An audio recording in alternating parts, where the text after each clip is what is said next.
किस्मत से ना भागे दे, राखे बचा के करो ना चरना लागे दे।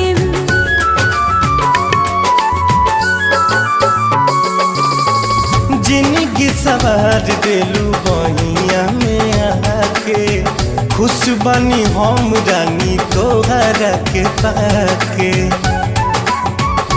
बड़ो लाखों में सजान हमार तान मान धान, हम बानी तोहर चंदा तू चकोर बड़ा हो। थोड़ा सबर थोड़ा थोड़ा तू तगोर बड़ा हो, हमरा साथी के मर्द से बेजोड़ बड़ा हो।